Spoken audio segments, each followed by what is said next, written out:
লৈ যাব ওলাইছোঁ কচু আৰু গুটিৰ মাজলৈ। আহক আমি কচু আৰু গুটিৰ ভিডিঅ'টো উপভোগ কৰোঁ। কচুৰ কাৰণে মই আজি ইমান কষ্ট কৰিব লগা হৈছে। পথৰ নাম্বাৰ লৈ সি নাম নাই। ক'ত গেলে যি কচু পিঠি চামাৰ এৰি দিম।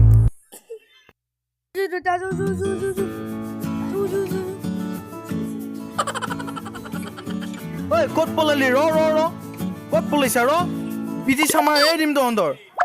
গৰুটো লাদ দিবা দিয়া নাছিলো, যা লাদ দিগি যা। মই গৰু নেকি গুটি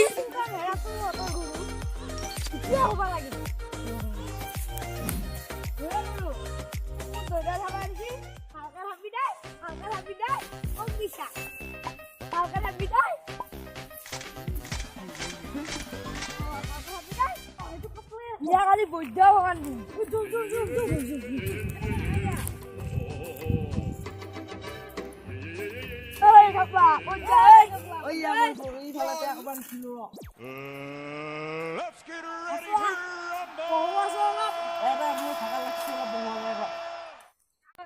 ইমান ডাঙৰ আছিল চাব লাগিলি 2 মাহ মান সময় লাগিছিল।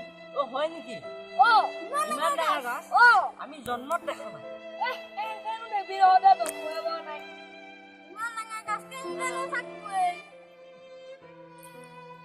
আমাৰো ভাই আজিকালিৰ দিনত ইমান ডাঙৰ এটা গৰু আছিল, আগফাল লাৰি পিছফাল লাৰিব লাগিলি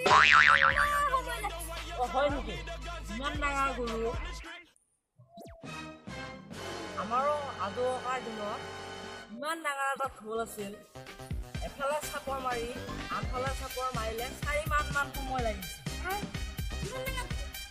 বিশ্বাসে নকৰো আমিতো বিশ্বাস কৰিব নোৱাৰো তোৰা। কিয় বিশ্বাস কৰিব নোৱাৰা? বাৰু তুমি বাৰু ঢোলটো থাকা বুলি ধৰিলোৱা ফোনটো ক'ত পালে? এই আজোকাৰ দিনতে ডাঙৰ গছডাল তাৰ পৰা বনাইছো।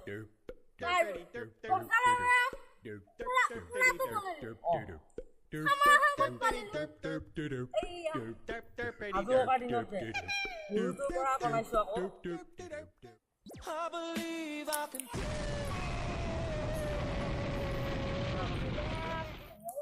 I'm sexy and I know it.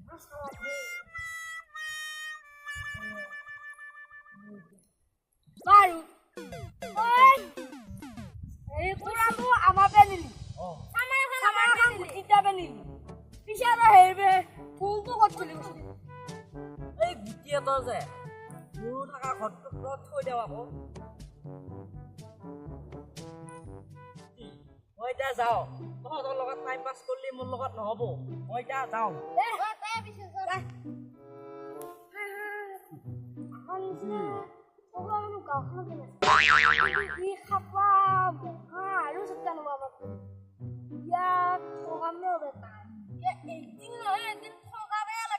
আমাৰ নামটো উঠি যাব।